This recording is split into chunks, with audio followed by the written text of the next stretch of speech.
کل کے مذاکرات سے پہلے بہت سارے ایشوز ہو گئے. وہ مذاکرات سے پہلے یہ ایشو ہے, وہ کہتے ہیں یہ معاہدہ تو تھا ہی نہیں, سائن کر دیں, سائن کر کے پھر جائیں.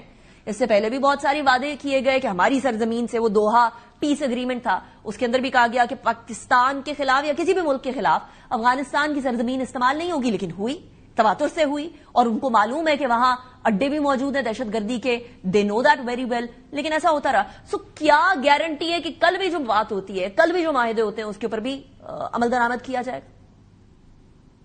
دیکھیے کرنا تو پڑے گا, ورنہ تو پھر معاہدہ ٹوٹ جائے گا. ہاں. اور اس میں جو ہے دو میڈیٹرز بھی رہے ہیں, قطر اور ترکیے, تو اس لیے اب اس معاہدے کی جو اہمیت ہے وہ ذرا مختلف ہے. جو بائیلیٹرلی ایشورنسز طالبان کراتے رہے ہیں, اور اس میں کہ جی ہم آپ واضح فرق دیکھیں گے, ہم ایکشن لیں گے, at least as special rep for Afghanistan میں 3 دفعہ تو مجھے یہ ایشورنسز دی گئی تھی, لیکن وہ واقعات بڑھتے ہی گئے ٹیررزم کے. تو اس لیے یہ قطر اور ترکی کا اس میں آنا جو ہے, اس سے یہ بات جو ہے اور ری انفورس ہو جائے گی کہ افغان طالبان اپنے کہے پہ کتنا عمل کرتے ہیں. جی بٹ میسج پرابلم یہ ہے کہ بائیلیٹرل جو باتیں ہوتی رہی, جو آپ نے کہا آپ کو ری ایشورنس دی جاتی رہی, but there was nothing that was happening. لیکن وہ جو دوحہ پیس اگریمنٹ ہے وہ تو بائیلیٹرل نہیں تھا, اس کے اندر تو قطر بھی تھا, اس کے اندر افغان طالبان بھی تھے, اس کے اندر یو ایس بھی تھا, لیکن وہ والا معاہدہ بھی نہیں جو ہے وہ کسی وہ بیل بھی کسی منڈے نہیں چڑھی. تو پھر دیکھیے اس ایگریمنٹ کا جو کرکس تھا وہ تو American and NATO troops withdrawal تھا, وہ اس کی سب سے بڑی بات تھی. اور اس کے بعد پھر ساتھ میں وہ امریکہ اور ان کے الائز, اگر آپ دوحہ ایگریمنٹ کو پڑھیں تو امریکہ اور اس کے الائز یہ تھا. اس میں وہ آپ اس کو انٹرپریٹ یہ کریں گے پاکستان بھی شامل ہوگا, تو I'll take it with a pinch of salt, کیونکہ امریکن ہیں وہ اس میں اپنے نیٹو کے جو الائز ہیں ان کو زیادہ اہمیت دیتے ہیں. اور پھر امریکہ نے ایکچولی امریکہ رہنا نہیں چاہتا تھا, تو انہوں نے اس سائن کیا اینڈ دے لیفٹ اٹ, اور they left it for good. At least پچھلے 4 سالوں کے اندر جو چیز ہے آپ دیکھ رہے ہیں کہ افغانستان کے $9 بلین کے ایسٹ فریز کیے ہوئے ہیں. افغانستان نارمل بینکنگ نہیں کر سکتا, تو ان کو جو ہے اگر اس افغانستان کو ابھی سنبھالا ہے تو ان کے امیڈیٹ نیبرز اور رشیا نے سنبھالا ہے تھرو کرنسی سواپ اور بارٹر ٹریڈ. سو آپ کا پوائنٹ آف ویو یہ ہے کہ وہ جو پریسائسلی لکھا ہوا ہے کہ Afghanistan soil will not be used against U S and its allies, اس کے اندر پاکستان شامل نہیں ہے. آئی think general sahab is disagreeing to that. General sahab why do you disagree? اچھا Anika with all my respect, جی بالکل از رائٹ جی.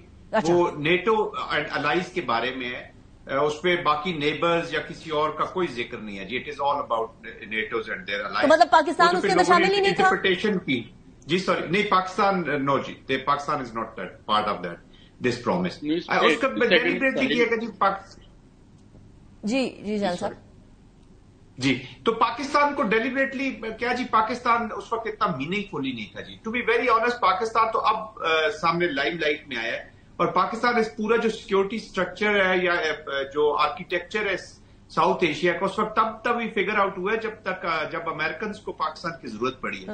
ادروائز تو پاکستان کو ایک کاسس بلائے رکھا گیا اپنے فیلئرز کو چھپانے کے لیے. جنگ امریکہ ہارے, لیکن آپ ریزن میں یہ ڈال سکتے ہیں کہ جی پاکستان سپورٹ کر رہا تھا طالبان کو. دیکھیے نیکا, جو پاکستان کے ساتھ اس سے پہلے بھی ظلم ہوا, افغانستان کی عوام کو جو ہمارے خلاف کیا گیا نا, ان عوامل کو جاننا بڑا ضروری ہے.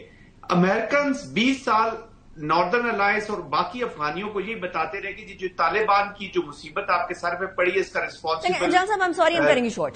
میں اب ہسٹری میں جانے سے زیادہ اس بات میں زیادہ انٹرسٹڈ ہوں کہ اگر فار ایگزامپل یہ معاہدہ ہو جاتا ہے تو پھر کیا ہوگا, اور اگر یہ معاہدہ نہیں ہوتا یا وہ اگری کرنے کے باوجود بھی اس کے اوپر کسی بھی طریقے سے امپلیمنٹیشن نہیں کراتے, تو پھر ہمارا ڈیفenس اسٹریٹجی کیا ہوگی؟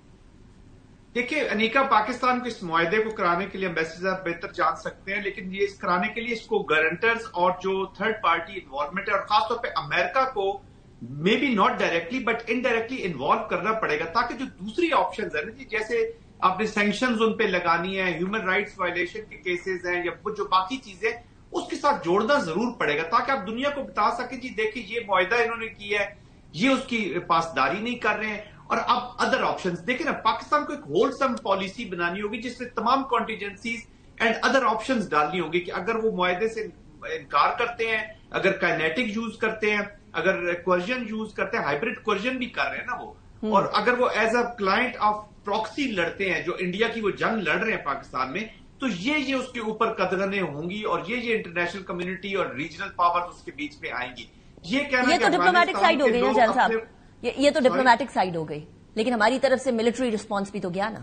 اچھا, ملٹری رسپانس کا بڑا کانفیڈنٹلی, جی میں ملٹری رسپانس کا آپ کو بتا دوں کہ جو 2 وار سیناریو کیا ہوا ہے بیسیکلی یہ کشمیر کی وجہ سے اور انڈین اپلیکیشن, اس کو سمجھے, اس کا ذرا ابھی عام بڑھ گیا. پہلے ان کی بھی اپلیکیشن تھی اپنے مقاصد, لیکن اب انڈین اپلیکیشن لیڈ میں آ گئی ہے, تو یہ ایک سینرجی انہوں نے کریٹ کر دی ہے. پاکستان از بیلنس انیکا, پاکستان نے وار گیم کیا ہوا ہے. پاکستان نے دیکھیں اگر وار گیم نہ کیا ہوتا تو کبھی نو بڈی کوڈ تھنک کہ کابل میں جا کے آپ اسٹرائک کریں گے یا کندھار میں ڈیپ جا کے اسٹرائک کریں گے ان دس انوائرمنٹ, جب سارے آپ کو لیکچر دینے کے چکروں میں پورے پاکستان کو اور اس کو ڈیلیبریٹلی پختون کانفلکٹ بنایا جا رہا ہے. This is conflict between Afghanistan and Pakistan, this is a conflict between India Afghanistan synergy and joint effort against Pakistan. اس کا نہ کسی پختون سے کوئی تعلق ہے, نہ چاہے کنڑ میں ہو, چاہے خار باجوڑ میں ہو, یا کراچی اسلام آباد یا لاہور کے بارڈرز کے اوپر ہو. This is a conflict between Afghanistan and Pakistan, اس کو وہیں پہ رکھا جائے, ورنہ پاکستان کے اندر ہی ڈائلیوٹ ہو جاتا ہے جی ہمارا response. Pakistan military is balance and they will take on the targets اگر وہ کنٹینیو کریں گے.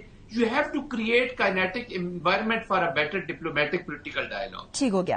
اچھا, یہ انوائرمنٹ آپ دیکھ رہے ہیں امبیس صاحب, یہ جو بیٹر انوائرمنٹ ہے for the diplomatic efforts, because مجھے بھی تھوڑے پہلے رانا ثناء اللہ صاحب بتا رہے تھے کہ وہ ممالک جو ہمارے ساتھ صدیوں سے یا دہائیوں سے ہمارے ساتھ ہیں وہ بھی, اور وہ جو ابھی دوبارہ واپس ہماری طرف آئے ہیں وہ بھی, ان دونوں کو پتا تھا کہ ہم کیا ایکشن لے لگ گئے, and they were okay with that.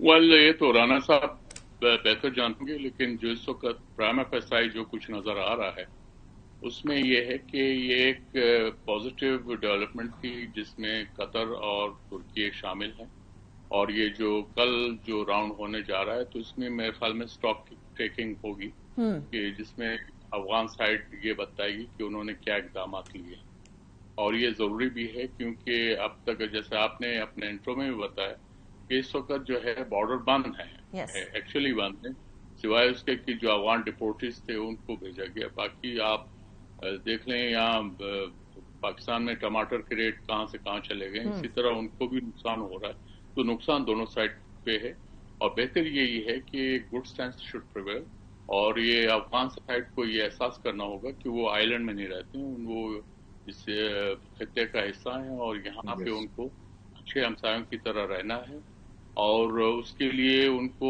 وہ اقدامات لینے ہیں جس سے ہمسایوں کو نقصان نہ پہنچے. اور اس میں صرف پاکستان اکیلا نہیں ہے, چائنیز ریزرویشنز ہے اباؤٹ ETI ہے, ایران میں جو ہے ISKT کا اٹیک ہو چکا ہے, ماسکو میں ISKT کا اٹیک ہو چکا ہے, ازبکستان اور تاجکستان میں بھی اٹیک ہو چکے ہیں, اور پھر یہ بھی نون فیکٹ ہے کہ افغانستان میں کوئی درجن سے زیادہ ٹیررسٹ گروپس ہیں جن کا وجود ہے, اور وہ افغان سائڈ اگر اس کو طالبان سائڈ اس کو ڈینائی بھی کرتی ہے تو UN کی رپورٹس, کوارٹرلی رپورٹس جو UN سیکورٹی کاؤنسل میں آتی ہیں یا انٹرنیشنل NGOs ہیں, ہیومن رائٹس آرگنائزیشن ہیں انکلوڈنگ Amnesty انٹرنیشنل, ان کی رپورٹس جو ہے ان میں یہ واضح طور پہ بتایا گیا ہے کہ افغانستان کے اندر ان ٹیررسٹ آرگنائزیشن کا وجود ہے. اب افغان طالبان کو اگر یہ ان کو دنیا کا حصہ بننا ہے, اس ریجن کا حصہ بننا ہے, تو ان کو پھر